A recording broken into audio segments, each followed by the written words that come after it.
Hungarian animator Marcel Yankovic was an incredibly unique filmmaker who forged his own style and left a lasting mark on the art form of animation. Yankovic was an expert in mythology and filled his films with folklore and symbolism. The concept of metamorphosis fascinated him, and his animation contained stunning scenes of creatures or objects transforming into something else. Yankovic used many different styles throughout his career, and sometimes even within the same film, and his animation ranged from simple to very complex. He championed traditional animation and was vocally opposed to computer animation. Although Yankovic is the most famous Hungarian animator internationally, a lot of his work is very specific to his home country, with many references to Hungarian history and folklore. But Yankovic's work is still accessible because of the amazing art and its universal themes. He began his directorial career making short animated films like Dreams on Wings from 1968, which was used as a commercial for Air India and shows his first use of transformations, and This Line is Engaged from 1971, which used stop motion to depict telephones moving on their own. In 1973, Yankovic made Johnny Corncob, the first feature-length Hungarian animated film. It was based on an 1845 poem by Sándor Petőfi, who was considered Hungary's national poet, and commissioned for the 150th anniversary of the poet's birth. The plot features Johnny joining the Hungarian army and helping the French to fight the Turks, and we get battle scenes with silly, cartoonish violence. The film is unambiguously patriotic, and in one of the battles, the Hungarian army floats up from the ground and forms the nation's flag in the sky. Johnny Corncob is often described as having a style reminiscent of the 1968 film Yellow Submarine, and characters are similar in being very bottom-heavy with small heads and huge legs. Yankovic stated he did this to give a low-angle perspective on the characters, to make them look heroic, with their head up in the air but feet firmly on the ground. The animation is incredibly fluid, and people are depicted with constantly flowing clothing. The characters are simple and one-dimensional, and don't really change over the course of the film, fitting in with the fable-like feel. Fantastical beings such as giants, witches, and fairies are also included. There's some sexual content, but portrayed metaphorically, with symbolism that would probably go over the heads of children. This scene is also the most significant example in the film of Yankovic's use of transformations. His 1974 short Sisyphus earned him his only Oscar nomination, and was made in response to the difficulties of the Johnny Corncob production. It's adapted from the Greek myth of a Corinthian king forced by Zeus to eternally roll a boulder up a hill. The black and white short has no transformations per se, but Sisyphus is constantly changing shape and getting more or less detailed. 3 years later, Yankovic released another acclaimed black and white short called The Struggle, which earned him the Palme d'Or for the best short film at Cannes Film Festival. This one's message is a bit less obvious than Sisyphus, and depicts a sculpture coming to life and chiseling back at the sculptor. Yankovic further demonstrated his love for the folklore of his native country with the TV show Hungarian Folk Tales, which began running in 1980. It has 100 episodes, each based on a different story, and all of them are on YouTube, even with English dubs. His second feature, Son of the White Mare, again taken from Folk Tales, was not as popular in Hungary as Johnny Corncob, but is his most well-known film internationally. The reduced popularity in Hungary may be due to the fact that it is much more experimental. Unlike Johnny Corncob that had a clear precedent in Yellow Submarine, Son of the White Mare had a completely unique visual style. The film is full of symbolism and heavy on astronomical imagery and references to constellations. The animation here is quite simply mind-boggling, with frequent scenes of things transforming and morphing or changing color. For example, at one point, the three main characters join arms and turn into a sun and back again, and then one of them grows a second face to address both of his brothers. Yankovic combines influences from various art movements like Art Nouveau, Art Deco, and pop art. There are a lack of contour lines on characters, which was highly unusual in animation and makes them blend into the environment. The colors in White Mare are amazing, with extensive use of large fields of one solid color.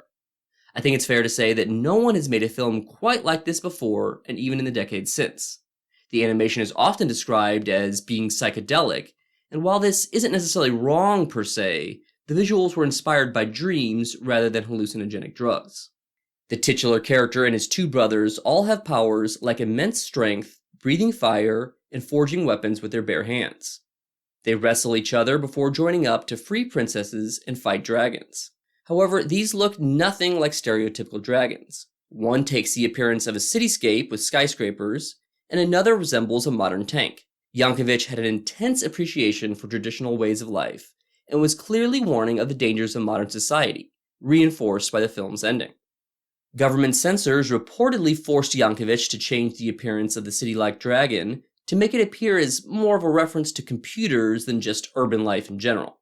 Yankovic also said that he had to make references to the concept of eternal return less explicit and expressed through things such as the color scheme representing times of day. This was due to government censorship, as it conflicts with the Marxist view of time being irreversible, as he put it. Yankovic released his third feature in 2002, Song of the Miraculous Hind. While Son of the White Mare had a limited focus, this has a timeline that spans from the latest Ice Age to the end of the first millennium AD. The film goes into great detail describing centuries of Hungarian history, albeit reportedly not always accurate.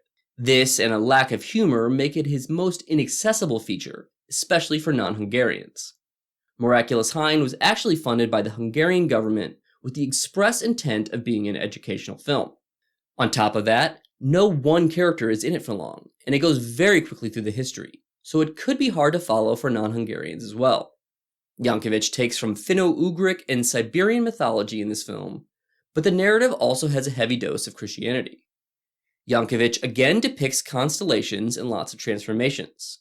There are scenes with the background colors constantly changing, and many different styles of animation are used, even within a single scene. At times, the animation is much more realistic than his usual style, and sometimes it looks intentionally primitive.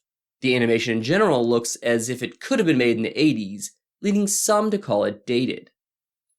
His fourth feature, Tragedy of Man, came out in 2011, but took decades to make, partly because it is one of the longest animated films ever made.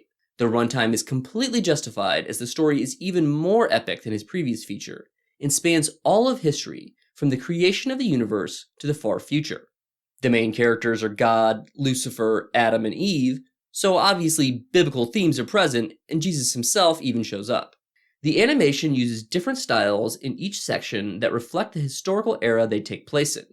Ancient Egypt is depicted as a flat world without any sense of depth, like tomb paintings. The ancient Greece section looks like pottery, and Rome is depicted with mosaics and sculptures. The High Middle Ages section, in the aftermath of the Great Schism that took place in the 11th century, also references the Arian controversy of the 4th century.